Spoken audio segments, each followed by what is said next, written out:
Russian researchers in the late 1940s kept 5 people awake for 15 days using an experimental gas-based stimulant.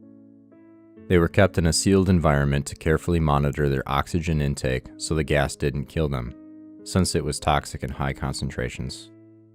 This was before closed-circuit cameras, so they had only microphones and 5-inch thick glass porthole-sized windows in the chamber to monitor them.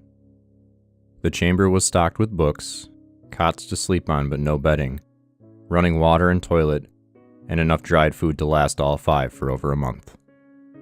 The test subjects were political prisoners deemed enemies of the state during World War II. Everything was fine for the first 5 days.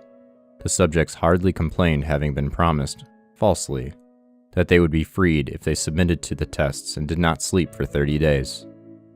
Their conversations and activities were monitored, and it was noted that they continued to talk about increased traumatic incidents in their past. And the general tone of their conversations took on a darker aspect after the 4-day mark. After 5 days, they started to complain about their circumstances and events that led them to where they were and started to demonstrate severe paranoia. They stopped talking to each other and began alternately whispering to the microphones in the one-way mirrored portholes. Oddly, they all seemed to think that they could win the trust of the experimenters by turning over their comrades, the other subjects in captivity, with them. At first, the researchers suspected this was an effect of the gas itself. After 9 days, the first of them started screaming. He ran the length of the chamber, repeatedly yelling at the top of his lungs for 3 hours straight. He continued attempting to scream, but was only able to produce occasional squeaks. The researchers postulated that he had physically torn his vocal cords. The most surprising thing about this behavior is how the other captives reacted to it. Or, rather, didn't react to it. They continued to whisper to the microphones until the second of the captives started to scream. The 2 non-screaming captives took the books apart, smeared page after page with their own feces, and pasted them calmly over the glass portholes. The screaming promptly stopped. So did the whispering to the microphones.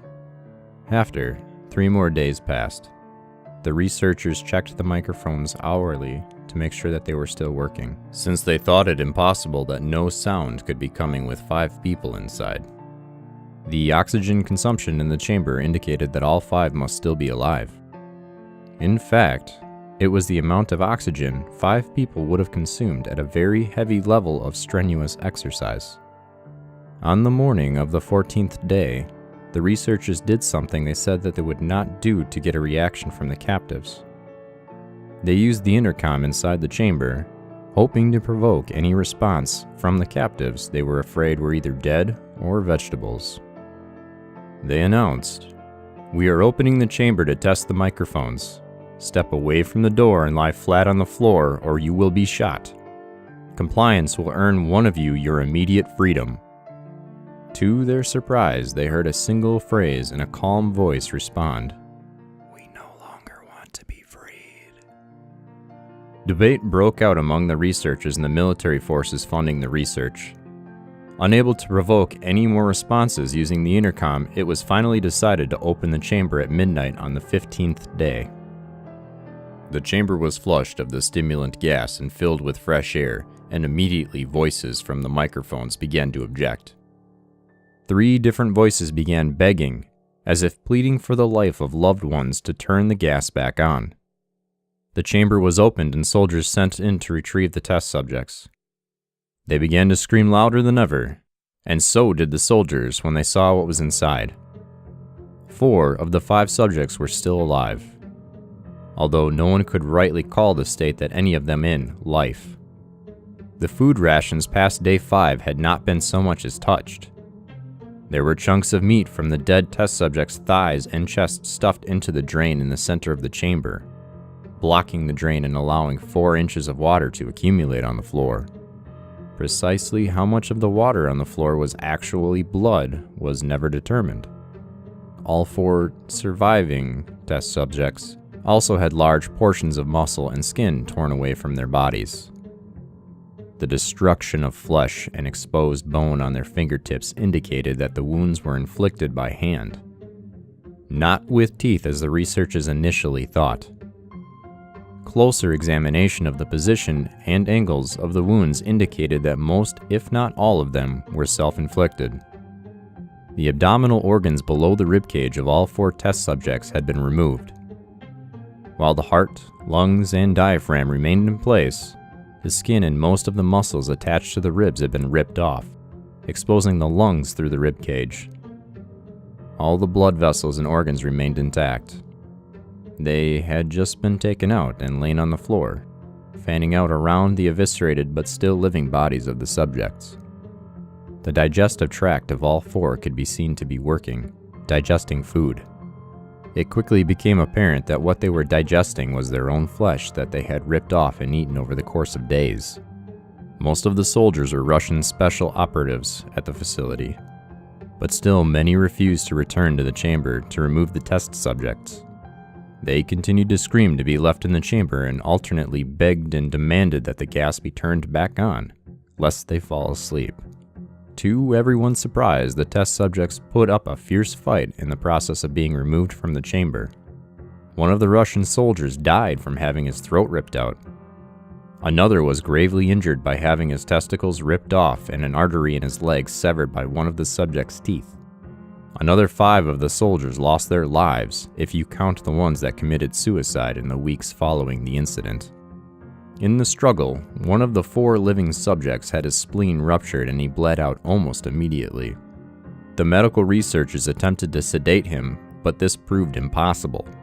He was injected with more than 10 times the human dose of a morphine derivative and still fought like a cornered animal, breaking the ribs and arm of one doctor.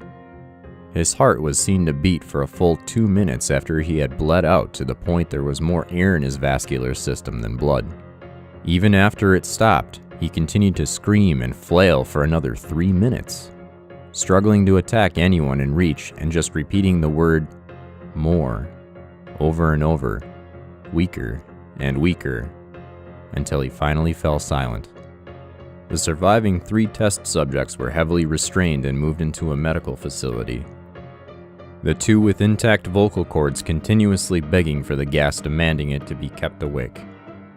The most injured of the 3 was taken to the only surgical operating room that the facility had. In the process of preparing the subject to have his organs placed back within his body, it was found he was effectively immune to the sedative they had given him to prepare him for the surgery. He fought furiously against his restraints when the anesthetic gas was brought out to put him under. He managed to tear most of the way through a 4-inch wide leather strap on one wrist, even though the weight of a 200-pound soldier was holding that wrist as well.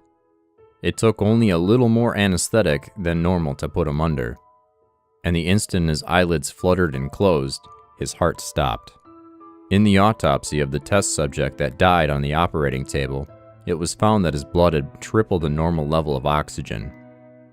His muscles that were still attached to his skeleton were badly torn, and he had broken 9 bones in his struggle to not be subdued.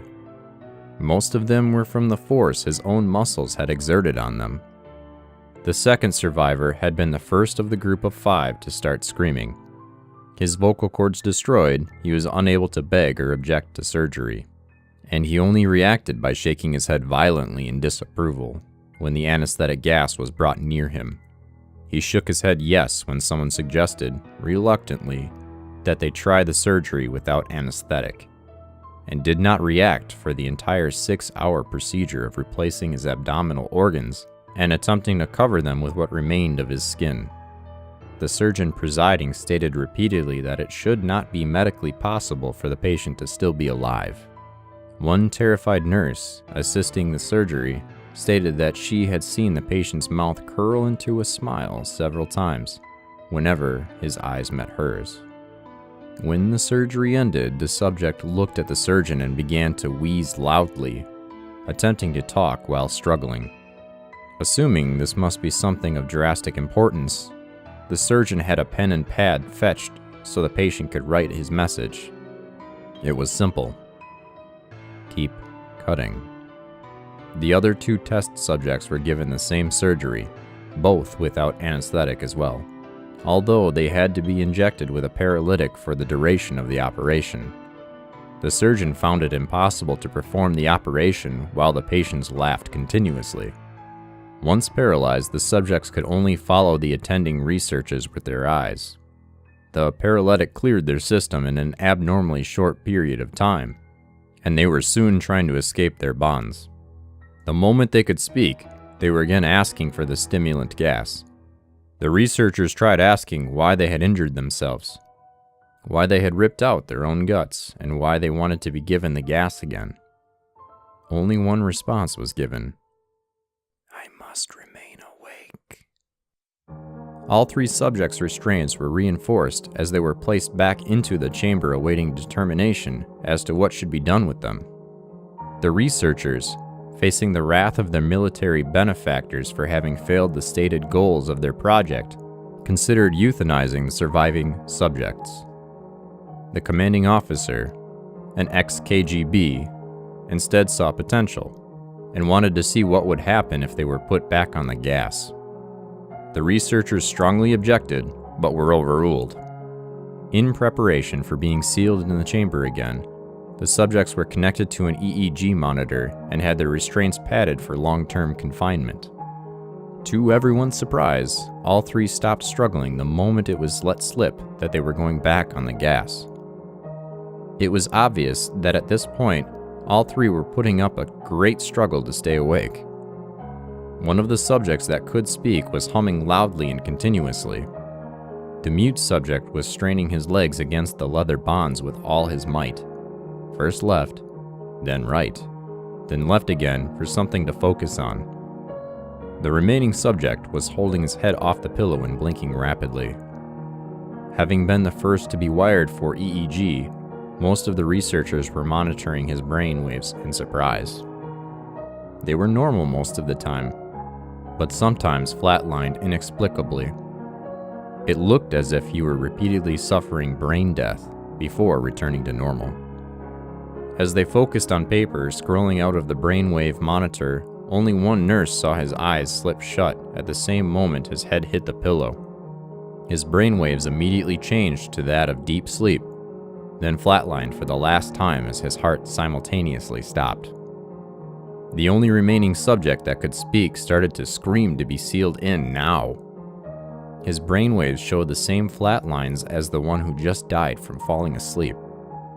The commander gave the order to seal the chamber with both subjects inside, as well as 3 researchers.